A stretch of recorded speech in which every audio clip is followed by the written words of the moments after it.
Hello. All right, and so today we are. It's today mainly entails just a question and answer, communication Zoom. I don't have much of a lecture for today. I apologize. I don't have my notes on me, and but I'd be happy to do my best from memory.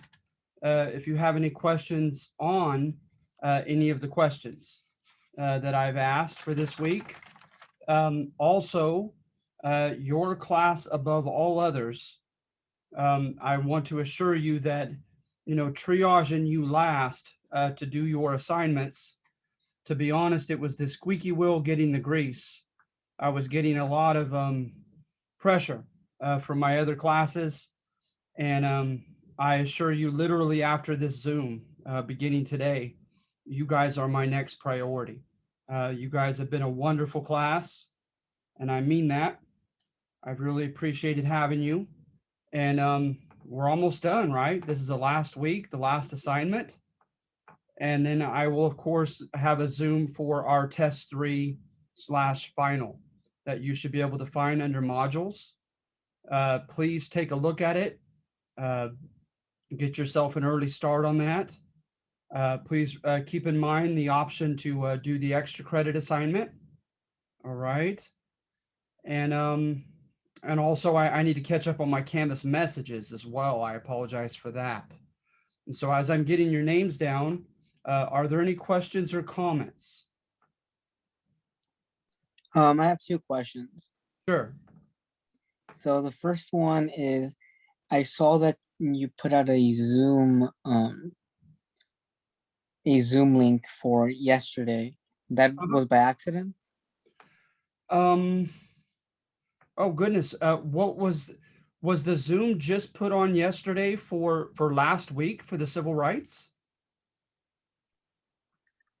And I mean like a meeting. Oh no, I mean every week I put a reminder out. Yeah, that's just kind of a regular MO. Just a reminder for the week's Zoom meeting. Is that, I'm sorry, am I misinterpreting your question or? I don't here, let me check, because every Sunday, every Sunday you send out the link for our Wednesday Yes, Zoom sir. meeting. Yes, sir. Yeah, it's probably not necessary, but it's just kind of just a habit that I've been in. I hope that's okay. Um, but yeah, I have to renew the invitation as far as my knowledge of the technology. And so I just kind of give you guys a reminder. I try to every week prior to that week's Zoom meeting. Yeah, thank you. I was just wondering if I didn't miss anything yesterday. That was it. No, no, not at all. Yeah, so you guys have always been, Wednesday at 3:30, and that's it. Yeah. So please remember also our second to last Zoom today. Um, if you have any makeups that you'd like to do, by all means do so. With the only exception of like the first three assignments. Sadly, I think that's about all I've done so as far as correcting. If you want to make up for partial credit, one of the first three assignments, please Canvas message me. Okay. Because I've already done those, I'm going straight to the fourth assignment and moving on. So I won't know to go back and to look at your zero, your current zero, and see if has been since then posted a late assignment. Okay. So I'd encourage you guys, any ones that you have not done, please go ahead and do so for partial credit. And if it's one of the first three, notify me via a Canvas message. Okay. I love to see you guys do well in the class. And so, yeah, I will definitely go over test number 3 as I have the first two next Wednesday. All right. But yeah, I mean, after the end of next week, after next week, that's it. Well, you guys have made it through, and you've done very well for the little that I've corrected, but just what I see in the Zooms, etc. It seems as if you guys are turning in your assignments and doing well.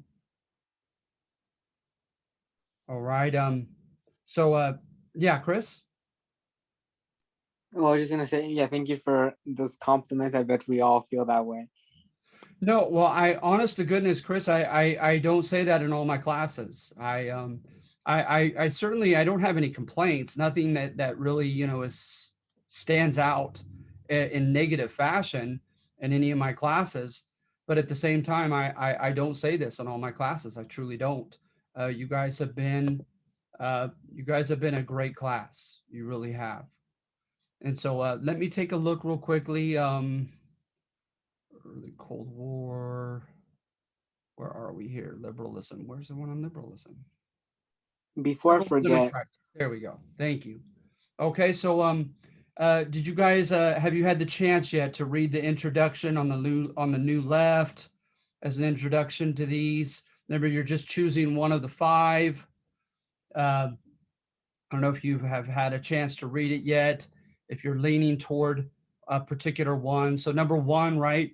In light of the Truman Doctrine and the apparent failure of American pacification and Vietnamization programs to win, quote, hearts and minds in Vietnam, how justifiable was domestic and international protest to American involvement in Vietnam? And so try to take a stand, try to write 2 pages, and please cite at least one source. Online, especially in COVID time, is perfectly fine with me. All right.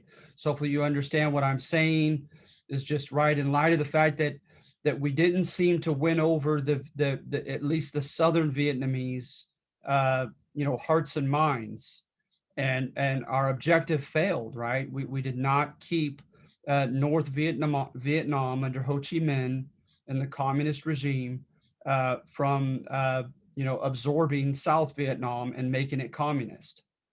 And and as you probably are aware, in the military narrative, we won most of the major battles. We did well battle for battle, but we didn't seem to win over the Vietnamese people.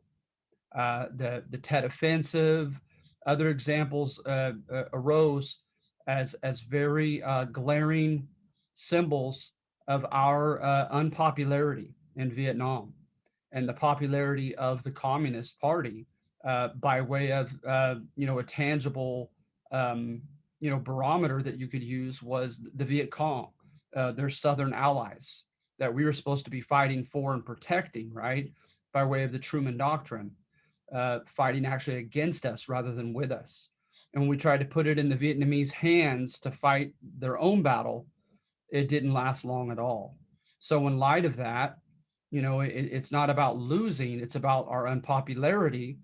To what extent was the protest to the Vietnam War justified? All right. And so you could look at the UN perhaps and how we violated the UN sanction. The UN called for a unifying election in Vietnam, and we ignored it. And there's good evidence to suggest that our CIA was largely behind that because they knew, they had good reason to believe that, quote, our man, No Dinh Diem in Southern Vietnam was not a popular leader, nor his government. And so that kind of goes against the Truman Doctrine, right? Because the assumption is that we're there to protect anybody in the world who constitute a peaceful majority who are threatened by the armed imposition of communism, right? Because they don't want it. But we were humbled by the fact that maybe a lot of Vietnamese people actually wanted Ho Chi Minh's communist government. And you think about communism and equaling the playing field, allocation of resources according to need, and you look at it as a developing agricultural country with a lot of poverty, with having a past of an oligarchic regime under French Indochina, etc. And maybe that sounds very alluring to the Vietnamese people. So maybe we're trying to give them help that they didn't want. And worse than that, maybe we weren't there truly to help them as far as our geopolitical competition with the Soviet Union, and promise that we were not going to allow the domino to fall and communism to spread anywhere else. All right, number two, in light of your estimation of nature versus nurture explanations for human behavior and of the political realities of the US and Soviet governments, Where would you hypothetically place American foreign policy between the poles of deterrence and détente? So deterrence, right, like the nuclear arms race, toppling foreign regimes. We try to show the Soviet Union that we mean business. We try to literally scare the Soviet Union from any type of aggressive behavior.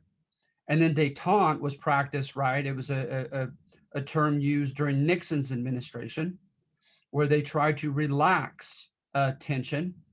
And so, for instance, like the SALT Accords, the Strategic Arm Limitation Treaties under him and Carter, whereby we said, okay, we'll stop, not only stop making, or at least stop producing nearly as many nuclear weapons if you promise as well, and we both allow UN inspectors to check and hold us accountable, but we'll even start tanking and destroying some of our destructive equipment, right? Because perhaps this arms race, instead of preventing or deterring the Soviet Union from aggression geopolitically, perhaps it's doing just the opposite. Perhaps it's provoking her. And so you got to look at leaders, particular leaders, and we talked about the alleged paranoia of Stalin. Then you have Khrushchev, so in Brezhnev of the Soviet Union, and so it's like I said, this is only a 1 week assignment, so I don't expect it to be this phenomenal research paper by any means, okay? But just do your best. Number three, third option. To what extent was opposition to affirmative action expected? To what extent was such opposition justified? Notice those are two entirely different questions. So you could contend that it was very much expected, but it was not justified, or just the opposite, or both. And so affirmative action, right? We went over that last week under Article 7 of the 1964 Civil Rights Act, whereby Lyndon B. Johnson, he kind of evolved toward it, right? Where his administration, his cabinet was saying, you know what, there needs to be some type of proportionality, right? When African Americans, let's say in Detroit, constitute 36% of the population, they should roughly constitute about 30 something percent of the workforce in the major employers of the city, right? And so they used the carrot and the stick, right? They said, okay, if you have a federal government treaty, we'll withhold funds if you're not doing such.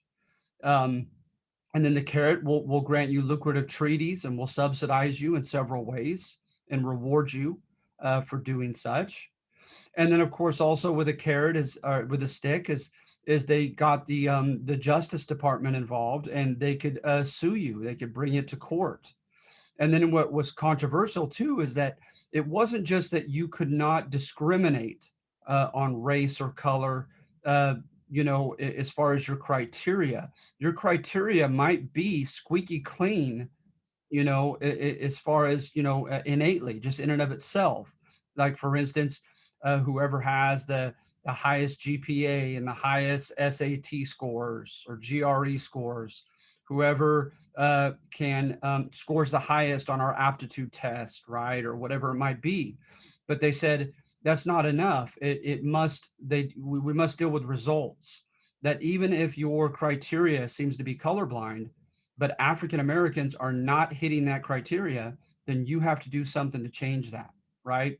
And ensure that a certain percentage of your employees are African American, for instance.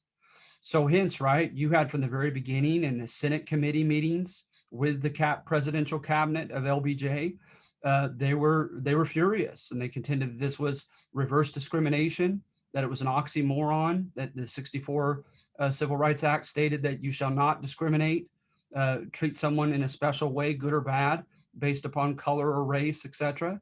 And that's exactly what they were doing.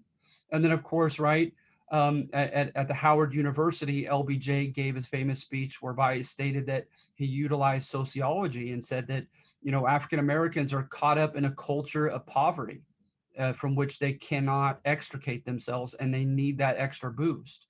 And there needs to be some sort of compensation for the uniquely awful enslavement and marginalization that they have incurred as a people in American history.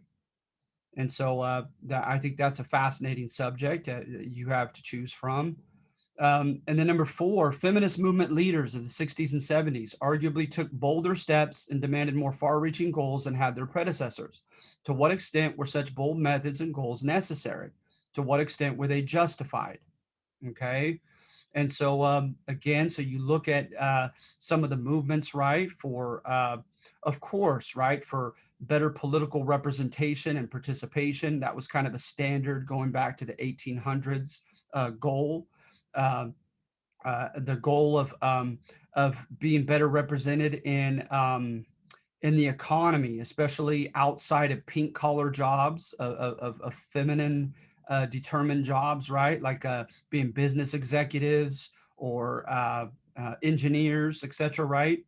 And by the way, the stats did go up, but a lot of the stats are not impressive until at least the 1990s.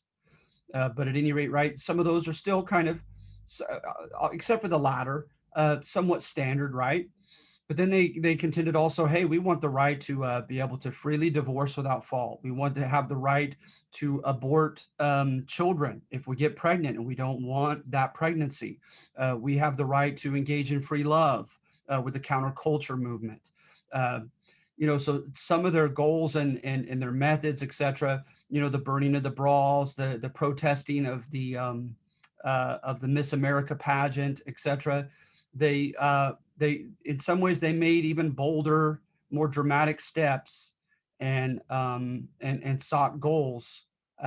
Some to the extent wanted to change the nuclear family of monogamous marriage and mom, dad, and children because they felt like it was a form of slavery to the husband.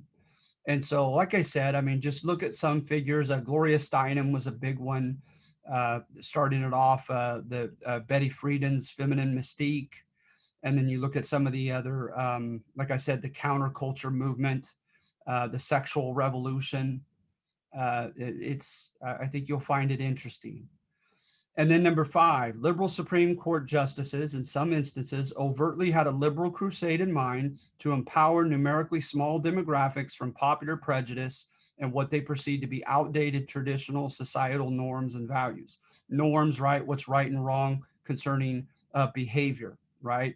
And values, your moral ethics of right and wrong. But some decisions flew in the face of popular sentiment. Is that their constitutional job? Or were they guilty at times of imposing a liberal worldview, norms, and values, right? Embraced only by a few at that time, tyrannically and unconstitutionally in light of the system of checks and balances upon the American people. So Miranda versus Arizona. Jesse Miranda admitted to having raped a woman, but they didn't read him his rights. So he was exonerated. And so conservatives were furious about this, but they secured that right, right? Our right to be informed of our rights, for lack of a better, more articulate way of putting it. You have the Engel versus Vitale, whereby one person in his family was offended by prayer in public school, and so they took out prayer out of public school, right? In Engel versus Vitale. Uh, uh, Roe versus Wade, obviously, right? The right of a woman, the constitutional right for a woman to have an abortion, and so forth. At the time, many of these decisions probably would not have been democratically voted for or approved or ratified by a referendum by the people. But then again, right, the Supreme Court is not supposed to make decisions based on popularity. After all, they're handpicked for life. They're supposed to be insulated uh, from um, from popularity, right, or the need to be popular, so that they can make the tough ethical questions. Perhaps there to protect the rights of the minority groups, right, of the numerical minority groups. But then again, in the system of checks and balances, is this judicial activism, does it go too far? Is it quasi tyrannical? Is there a limit upon which the Supreme Court should be able to dictate things? And especially, right, under the the premise that when you look at like judicial review, of declaring a law constitutional or not, etc. Right? You're not going to find it in Article 3 of the Constitution. It's not there. The Supreme Court grabbed it for itself in Marbury versus Madison. So it's already a a controversial subject. So at any rate, are there any questions about the questions? So you're just going to choose one of those five, okay, and write a 2-page argumentative piece, citing at least one source. And again, I feel like I'm putting my bar in accordance to your time frame. We're under COVID circumstances, and you only have a week to do this. So I'm not expecting something too extensive.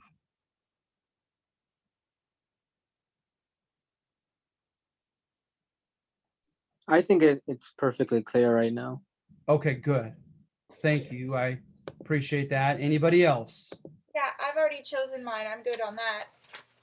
Good, good. I stepped out of the room for a minute though, so we're talking about the liberal crisis, the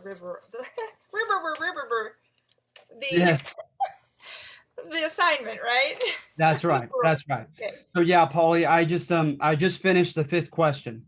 Yeah. So Okay. I just went through each of the questions and I tried to give a pause, a little bit of elaboration on each of them. Yeah. Great. To I'm kind of good. I got mine on 3. good. I know exactly what I want to write, so I'm That's good there. great. Yeah, I think I got mine too. Good, Aaron. That's great. I hope I gave just enough variety. 5 aren't many questions, but I hope I gave you just enough variety of topics that you could choose one that elicits some of your personal interest, because that always enhances the quality of what you do. When you find it, somewhat interesting. I think like we have a good variety. Good. Yeah, you did, especially on the Roaring Twenties. I mean, I was late to write that, but I just started it and I loved it because it was, right up my alley in music, and I thought it was fun to go back and kind of use what they did in music for the Harlem Renaissance. Good. So, I mean, I enjoyed that. I'm In enjoying this it. case, I don't claim any credit for it. These are all topics that are almost always mentioned under the chapter of the ordeal of liberalism. So I just think that the topics themselves do the work for me. I think they're interesting in and of themselves. All right. I'm missing one name. Let me see here. Oh, there we go. Okay. Great. I want to make sure everyone gets his or her extra credit. All right. So like I said, as I mentioned earlier, thank you so much for your patience about grading. I promise you guys literally are next. You're currently at the top of my list of jumping on and catching up. Okay. And so anything beyond the first 3 assignments, you can go ahead, and I'd encourage you to do it late for partial credit. Anything within the first 3 assignments, go ahead and do so, but please inform me by way of a Canvas message so I know to go back to that assignment and look for yours. Okay. Also note, I will send an announcement with the remaining quizzes, and I'll just have them do the last night of the semester. So don't forget about those, okay? As I'll have them up shortly as well. And next Wednesday will be our last one. We'll go on the test. I'm sorry, what was that? Next Wednesday will be the last one, That's our right. last meeting, and then when is the final? Next week. Next week, and it is due. Okay. What I'm afraid of, you guys, is technically our semester is due. It ends on the 1st. Right. And in a previous semester, what I did is I had due dates due the last day of the semester, right? Mm-hmm. And this system, Canvas, did not accept them on that day. So notice, right? Instead of it being due, having till a Sunday like you have up till now, and even instead of being due on Saturday, which constitutes the last day of the semester, I don't want to take that risk again. And so it's actually due Friday. And I'll remind everyone via an announcement, okay? So the last day of April, I think it's the 30th, that night at midnight, I need you to turn everything in, including test 3. No problem. All right. And what's the final? So the final really is just test 3. So go ahead and take a look at it now. It should be there in modules. And I might make a couple cosmetic changes or additions. I think I put like a few topics for the last 5 questions, and I haven't even written the questions out yet, because normally we don't get past the civil rights movement. Normally I usually fall at least 1 day behind during the semester when we meet in person, because we have good dialogue and interaction, and so that's okay by me. But we've actually been on schedule, and so I'm not used to that. So we made it one more topic. So now I know Somebody's I can been. pass it. Yeah, it's a good problem to have, right? It's a good problem to have. I'm behind. I'm behind. All right, that's all right. So just yeah, and remind me also, okay, as we're getting to the last toward the last week of the semester, any unique personal circumstances that you have found yourself in, and perhaps you've even messaged me, earlier this semester. Please remind me one more time, okay? Like if you had COVID, something personal in your life whereby you had to turn in an assignment or a few assignments late, etc.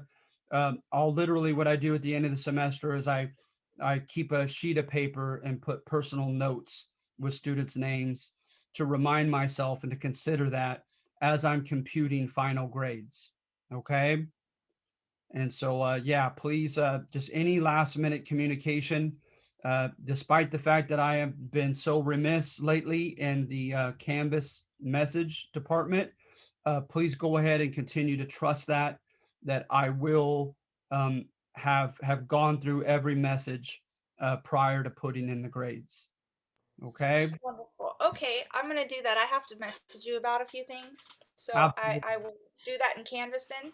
Please, Polly. Yeah, that'd be great. Okay. Okay. And I don't remember. Is it in our syllabus what the partial credit is for late assignments? You know what? I Or don't know if I or put whatever. a definitive number, but very, Oh, okay. very often with partial credit, I like to think I'm pretty generous. Most of the time, I'll give, if it's pretty decent, I'll still give 40 out of 50. Okay, thank you. That way I Yeah, can kind of figure out where I'm at because sure. I got a little behind. So, all right. Thank Okay. you. And You're then next week we're gonna go over the final the history. That's Or right. Yeah, we'll okay, go through great. the test Okay, itself. That's right. wonderful. Yeah, Sounds I'd be good. happy to do so. Okay, hon. Thank you. All right. So You're we're able to see our final and go through the questions and kind of research them ourselves before. Is that what um you're saying? yes, I mean you will like I said, you have almost verbatim the final on in modules right now. I was Okay. gonna say By it all looks means, like go a through every test. question and so forth. As far as you're taking it, I don't know about that, Aaron, to be honest, because most of the time I only allow multiple submissions for test 1 only, and then test 2 and 3. I was just I like wondering, like, if we could still like if we can see it now and like absolutely. and Yeah, look at it ourselves, like yeah. kind of do research before we take it. Oh, Yeah, it's up. absolutely. Yeah, Oh, okay. it should be there, Aaron, Okay. under modules. Okay. Okay, thanks. I got behind in another class, and so I've been concentrating on that class. No, I get it. I trust me. So I'm caught up in your class. So yeah. You got it. But honestly, Aaron, Paulie, all of you guys, Chris, I can't thank you enough for your regular, for your regular participation. And, I know that you're getting, this is helping your grades, but, 5 points is not that substantial in and of itself, for one given assignment, and that you're here regularly, you interact, especially when we did the civil rights movement last week. That was incredible. You guys, I really appreciate your participation, because yeah, the joke is I hate the days when I come home and, a loved one asks me, how was class? And I kind of laugh and say, well, I at least enjoyed it, but I don't know about anybody else. So I love feedback. I love feedback. I appreciate it. I appreciate your diligence, and I'm very happy to give you these extra credit points week in and week out. You Well, I will absolutely. tell you, Matt, history is like not my thing at all. And your class, like I remembered stuff like driving down the road with my mom and we talk and I'm like, oh my gosh, I know that because I learned that in history. And like I can have a conversation with her about something that we've learned, which is for me like a big deal because my mom is crazy on history, really smart. And yeah, and I can remember stuff. So that's a total win in my book. So I thank you for that because I really learned stuff. That's what I said coming in too. I was just like you on my first semester with him. I was like, he was talking in another language when his first lecture was given, and I was like, oh my God, I am so failing this class. I am so lost. I But came it into just, class expecting to be bored, and I have not been bored at all. oh, I know, me too, and not at all. Love it. Yeah, Thank you. Well, We're thank just glad you made it healthy and got to yes, spend for time sure. with us. Yeah. well, thank So you. thank As a you. history nerd, that means a lot to me. And I've had great mentors, honestly. There's a gentleman named Warren Ted Hamilton up at Columbia College in Sonora, and he is incredible. He utilizes like Socratic dialogue, asking students questions and helping lead them to just great discussion. And he'll get them, extract one answer from them, and then give them new information and ask them questions to absolutely question what they had just answered and change their mind. And I remember sitting there under him and thinking, oh heck yeah, I my dry just wrote lecture of what I think happened and how that's out the window. So I have that guy to thank. I knew I would never teach the same after I observed his class. I think there's enough subjectivity in history. There needs to be usefulness of history as far as getting you to critically think and tie it to contemporary issues. And so, like I said, Yes. there's some great history teachers out there, and I was just blessed to meet some of them. Well, you're one too. I've Yeah. definitely, yeah, I figure if someone can get me to learn history, that's pretty darn good. And I can remember it and I've learned in the class. So Well, thank you. I can't tell you how much I appreciate that. And yeah, if you ever have a chance to recommend me to someone, that would be wonderful. Sometimes the number of classes we as adjuncts receive is contingent upon how many students sign up for our class. And Oh so yeah, I already uh, did. I'll Someone gladly. Yeah, asked trust me. me, I recommended you yeah, Yeah, already. me too. Thank you so Someone much. asked me who I took, and I go, "Oh no, no, no, no, no, no. Mine was way better." yeah. So No, talk thank about it. you so much. Honestly, from my family, my 7-year-old son, that literally puts food on my table. So thank you so much for doing that. I have kind of a different question since you do teach university level, right? You know what? I've taught Or at Stan State about five times, about 5 semesters. Other than that, it's always been just lower division community college. Yeah. okay, well, I just because I hear that how you hear in politics today that the teachers are rewriting our history books, and I don't know if that means like K through 12 or what, but I'm glad that I got to take these classes here with you because I would like to hear the truth and be able to make my own opinions. And Yes. and that's one thing that I appreciate. I was afraid of that. So I don't know if they do that at the university level or not, Oh, to if be they have honest, I mean, opinions. it just varies from institution to institution. Yeah, Big- I just like that you don't put your opinion on us and Thank we you can so be much. open I both appreciate it. sides. Yeah, like I Yeah. said, again, I probably would have been guilty of the same thing had it not been for having sat under certain professors and hearing them, deliberately give a one-sided account. And then I would kind of grin at the professor and say, okay, that's a good Marxist interpretation. And then he laughed, and then he gave another one, a completely, divergent one. And he knew that I was catching on to what he was doing, but he meant that. He wasn't trying to be manipulative at all. and it was enlightening. And I thought, I'll be That's kind of there's so how many you bring, instructors that do that. yeah, that's how you bring our thesis to us. I think that's your whole basis for our assignments right there, I think. Do you agree?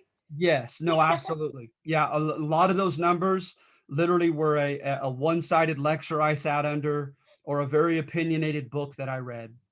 And like I said, some of them that I tried to summarize, they were tongue in cheek. Some of them I had a grin on my face. Thinking, I don't even agree with this thesis, but I think it's thought provoking, and I can't wait to see what they think about it. And so, yeah, I'm probably guilty of agreeing with you too often, though. that's all right. That comes natural. That comes naturally. I was the same way. I was a curious combination of questioning everything, but at the same time being highly deferential, perhaps too deferential, to my instructors. I think as I get more under my belt, I could become that way. But right now, I'm kind of just a little sponge. No, good for So, you. And exactly. And we're paid, there's still some subjects that I couldn't begin to try to write and have something published on. No way. But we're paid to know a little bit about a lot, right? And this is what we do for a living, and read on this stuff. And so, yeah, I don't don't ever kick yourself if you come in to a history class and you have to imbibe the material first because you're not familiar with it. My goodness, there are plenty of subjects that I absolutely love, like I jokingly mentioned with psychology and sociology, but I only know the basic, rudiments of it. Yeah, I And love that sort of stuff.